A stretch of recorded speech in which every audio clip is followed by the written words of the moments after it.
Halo semuanya, nama saya Emilia Felicia dari jurusan Accounting NIM 01060423100014. Jadi di video hari ini saya akan menjelaskan mengenai penyusutan aktivitas tetap menggunakan metode garis lurus, unit aktivitas, dan juga metode double declining. Dan saya akan menjelaskan mengenai laporan keuangan perusahaan yang saya pilih yaitu PT Aneka Tambang Tbk. Jadi yang pertama adalah menggunakan metode garis lurus. Di sini ada sebuah pabrik mesin dengan nilai bukunya 200 juta, nilai residu 5 juta, umur ekonomis 4 tahun atau 5.000 jam. Maka biaya yang disusutkan adalah 200 juta dikurangi 5 juta, yaitu nilai buku dikurangi nilai residu. Untuk rate-nya karena 4 tahun, maka 100% dibagi 4 tahun, yaitu 25%. Untuk biaya yang disusutkan ini akan tetap sama setiap tahunnya. Jadi di sini kita kunci dulu agar nanti bisa di-drag. Lalu kita drag ke bawah. Untuk rate-nya juga sama. Untuk biaya penyusutannya itu biaya yang disusutkan kali dengan rate. Maka biaya penyusutannya 48.750. Lalu untuk biaya penyusutannya juga sama semua selama 4 tahun. Untuk akumulasi penyusutan itu, karena ini tahun pertama, maka langsung 48.750 juta. Untuk tahun keduanya, tahun sebelumnya ditambah dengan tahun itu.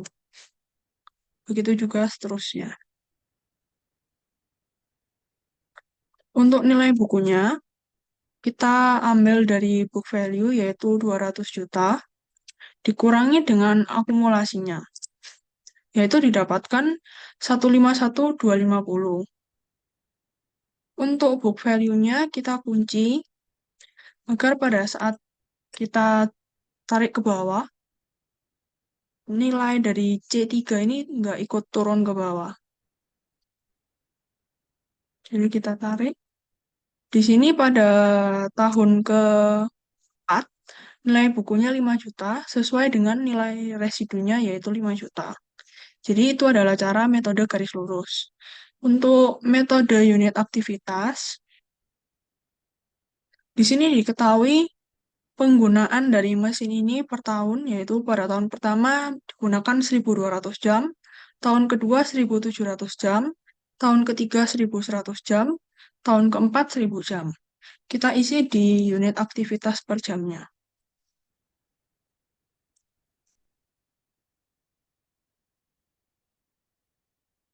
Lalu untuk biaya per jamnya, 200 juta ini dikurangi dengan nilai residunya, lalu kita kurung dulu, lalu dibagi dengan 5.000 jam. Maka biaya per jamnya didapatkan 39.000. Untuk tahun-tahun selanjutnya juga sama. Ini kita kunci dulu.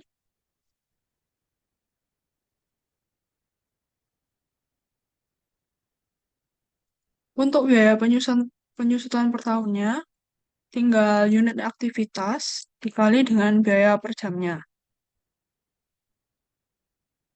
Untuk tahun 2 sampai 4 juga sama. Akumulasinya juga sama seperti tadi. Untuk tahun pertama langsung sama dengan biaya penyusutan per tahun. Kalau untuk tahun kedua dan berikutnya, tahun sebelum ditambah dengan biaya penyusutan tahun tersebut.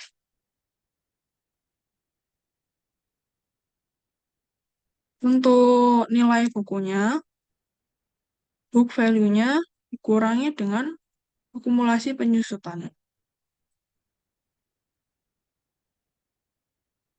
yaitu 153.200.000. Seperti tadi, book value-nya kita kunci, lalu tinggal kita drag ke bawah.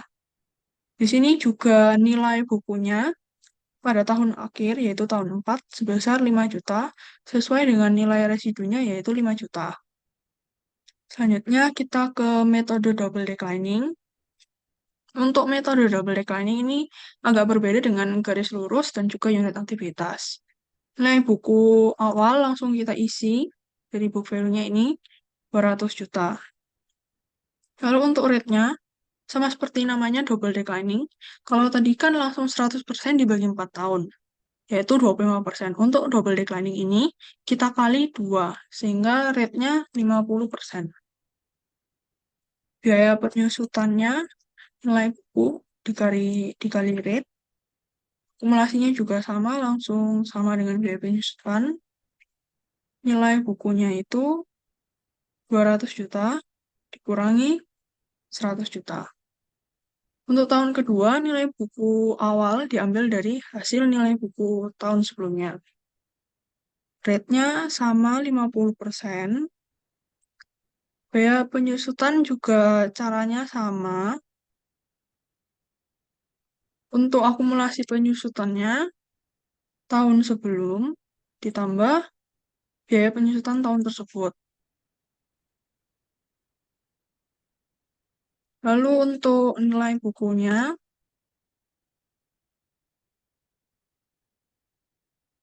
nilai buku awal ini dikurangi dengan akumulasi penyusutan tahun tersebut, yaitu sebesar 50 juta. Lalu ini tinggal kita tarik, yang ini juga. Lalu karena di sini nilai bukunya belum, untuk C9-nya ini belum dikunci, maka pada saat ditarik dia jadi berubah turun ke bawahnya. Sehingga harus kita kunci dulu C9-nya ini. Karena C9-nya ini nggak boleh berubah turun ke bawah. Jadi kita kunci, setelah itu baru kita tarik ke bawah. Untuk metode double declining ini, memang harus pada tahun terakhir harus kita sesuaikan secara manual, yaitu nilai bukunya kita langsung isi nilai residunya, yaitu 5 juta. Untuk biaya penyusutannya itu didapatkan dari nilai buku tahun ketiga, dikurangi nilai residunya atau nilai sisanya. Lalu untuk akumulasi penyusutannya akan berubah secara otomatis. Lalu selanjutnya, metode garis lurus, namun partial year, yaitu tidak dibeli secara full selama setahun seperti ini. Contohnya dibeli pada 1 Maret 2023, karena pencatatan ini harus secara aktual, sehingga kita catatnya pada saat kita membeli, yaitu 1 Maret 2023. Sehingga pada tahun pertama itu tidak full 1 tahun, yaitu karena transaksinya di sebelum tanggal 15, maka bulan tersebut dihitung, yaitu Maret, April, Mei, Juni, Juli, Agustus, September, Oktober, November, Desember. Yaitu 10 bulan pada tahun pertama ini. Maka 10 per 12, karena 1 tahun ada 12 bulan.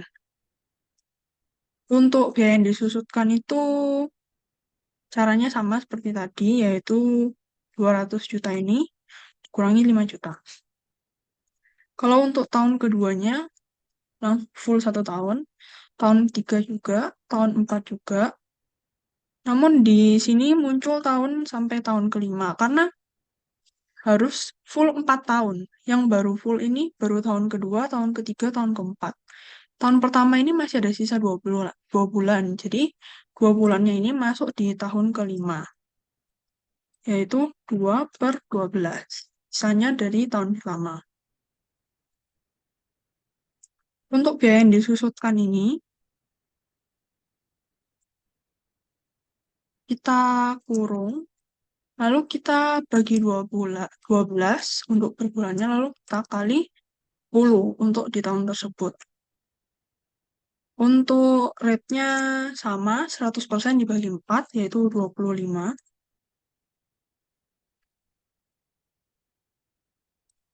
Untuk tahun kedua sampai tahun keempatnya itu seperti biasa langsung 200 juta dikurangi 5 juta.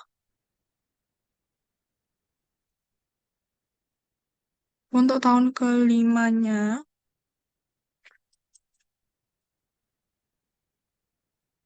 di sini harus dikunci dulu.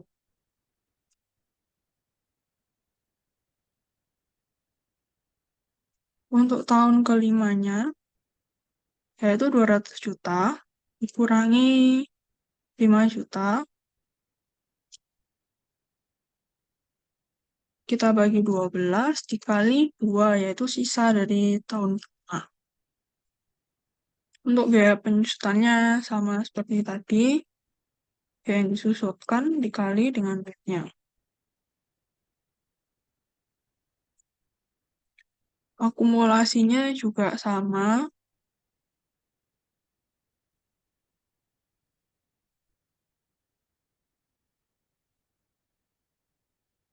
Nilai buku juga sama dari book value dikurangi dengan akumulasi penyusutan.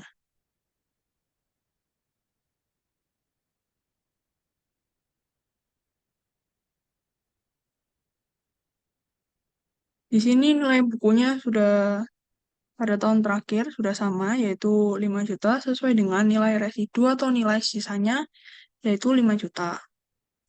Selanjutnya ada double declining partial year. Sama seperti tadi,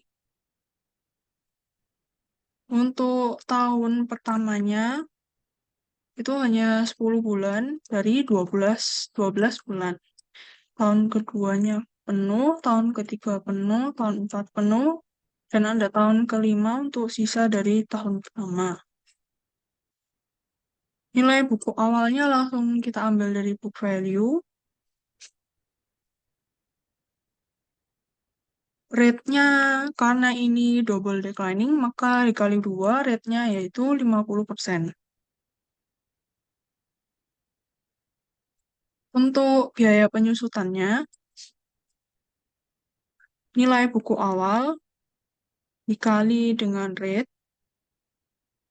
namun kita kurung dulu, hasilnya akan dibagi 12, lalu dikali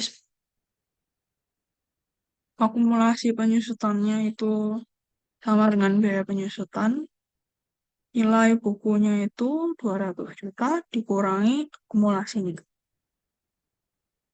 Sama seperti metode double declining yang biasa, selanjutnya nilai buku awalnya diambil dari nilai buku tahun sebelumnya. Ini rate-nya akan sama terus, 50%. Biaya penyusutan juga sama.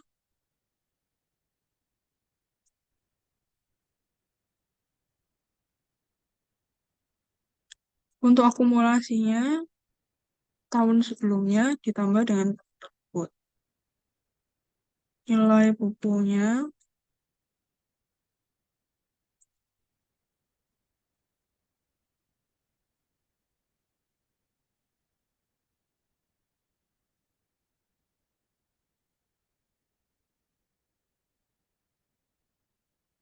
namun di tahun terakhir ini harus disesuaikan, yaitu di sini nilai buku akhirnya 5 juta. Biaya penyusutannya, nilai buku tahun sebelumnya dikurangi dengan nilai buku tahun ini. Jadi double decliningnya per year seperti ini. Jadi itu cara membuat penyusutan aktiva tetap menggunakan metode unit aktivitas, double declining, dan garis lurus. Selanjutnya akan saya jelaskan mengenai laporan perusahaan aneka tambang TBK. Jadi di sini ada laporan keuangan dari perusahaan aneka tambang TBK dan juga ada penyajian laporan keuangan berdasarkan PSAK 1. Jadi tujuan dasar penyajian ini untuk dibandingkan laporan keuangan periode sebelumnya dengan yang tahun ini. Lalu juga laporan keuangan adalah suatu penyajian terstruktur dari posisi keuangan dan kinerja keuangan suatu entitas. Tujuan dari pembuatan laporan keuangan ini memberikan informasi mengenai posisi keuangan, kinerja keuangan, dan arus kas entitas yang bermanfaat bagi sebagian besar kalangan pengguna laporan dan pembuatan keputusan ekonomi, seperti pemilik perusahaan ataupun pemegang saham atau yang mau membeli sahamnya.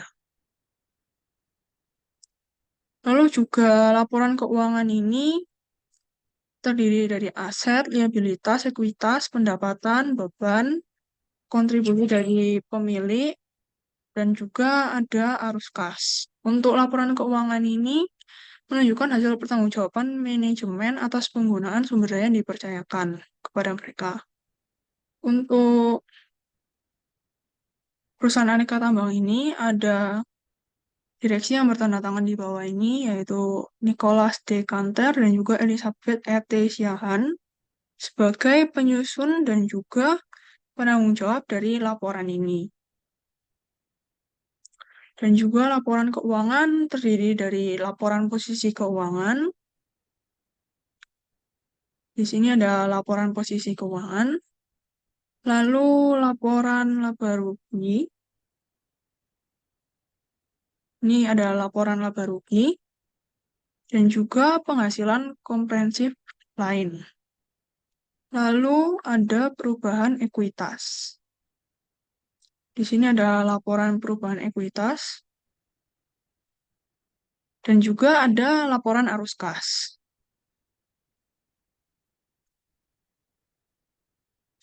Lalu juga ada catatan atas laporan keuangan.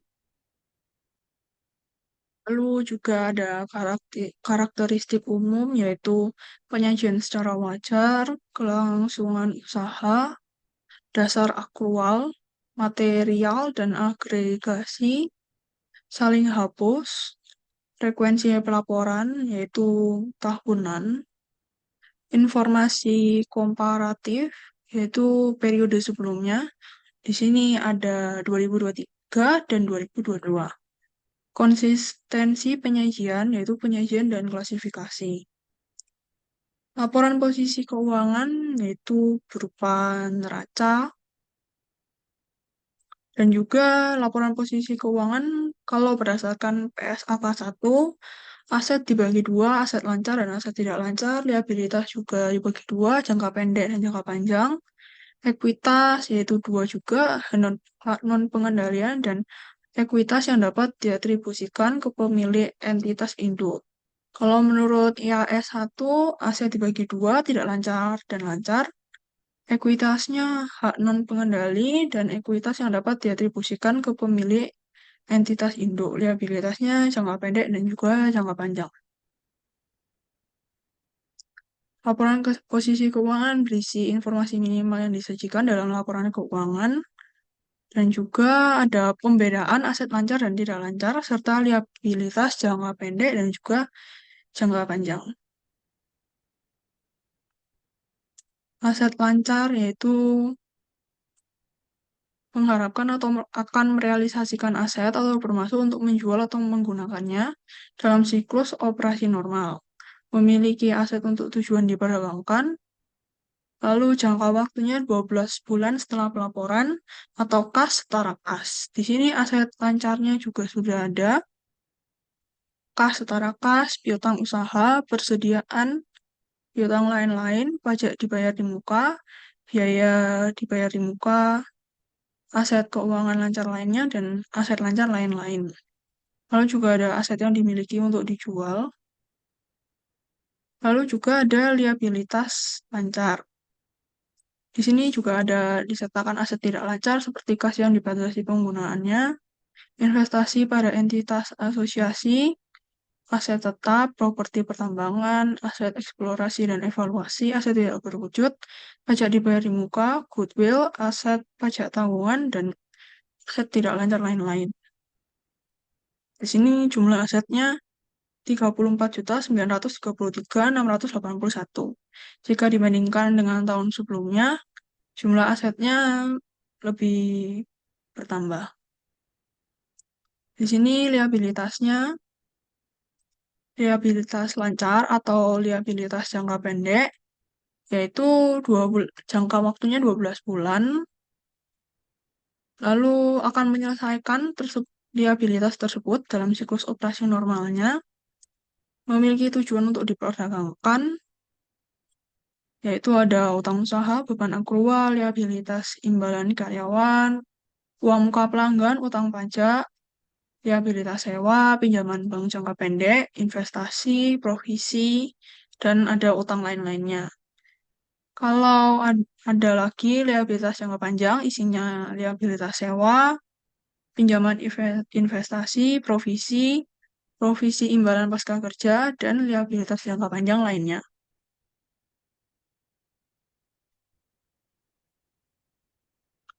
Lalu juga ada laporan posisi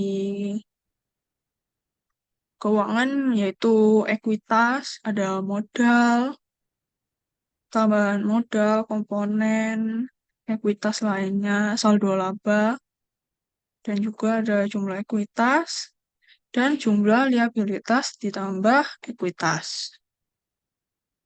Selanjutnya ada laporan laba rugi komprehensif,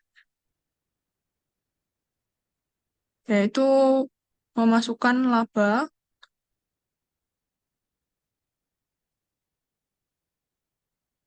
lalu juga dalam laba komprehensif ini tidak memengaruhi.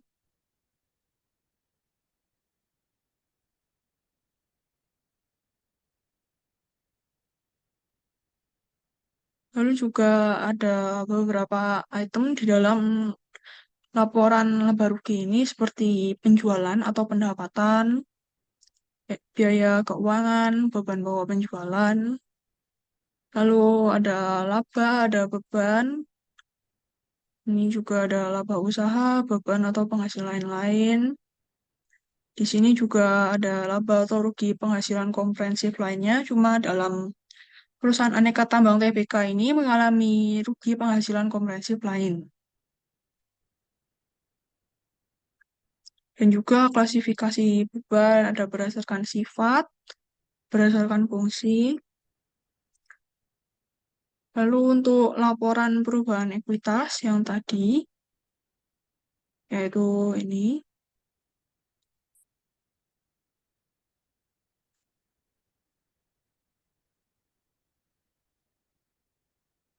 Lalu juga ada laporan perubahan ekuitas, yaitu ini, menunjukkan total laba rugi suatu periode,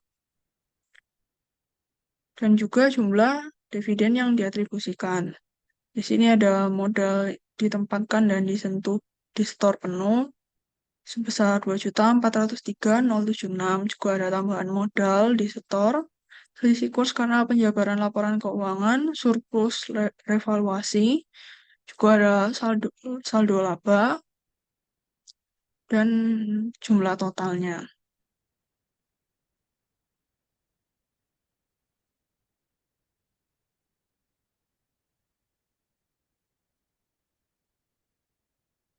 Di sini juga ada laporan arus kas, yaitu Maret 2023 dan Maret 2022. Arus kas dari kegiatan operasi, dan juga arus kas dari kegiatan investasi, arus kas dari kegiatan pendanaan, kenaikan atau penurunan bersih kas dan setara kas. Di sini tahun 2023 lebih baik dari tahun sebelumnya, di mana tahun sebelumnya masih minus, tapi di tahun ini sudah plus, tapi tidak terlalu banyak. Lalu juga kas dan setara kas pada awal periode, dan kas dan setara kas pada akhir periode. Di sini kas pada akhir periodenya mengalami peningkatan, sedangkan di tahun 2022 kas pada akhir periodenya mengalami penurunan jika dibandingkan dengan awal periodenya. Lalu ini adalah catatan atas laporan keuangan. Jadi seperti itu mengenai laporan keuangan dari perusahaan aneka tambang TBK jika dibandingkan dengan PSAK 1. Sekian dari saya, terima kasih.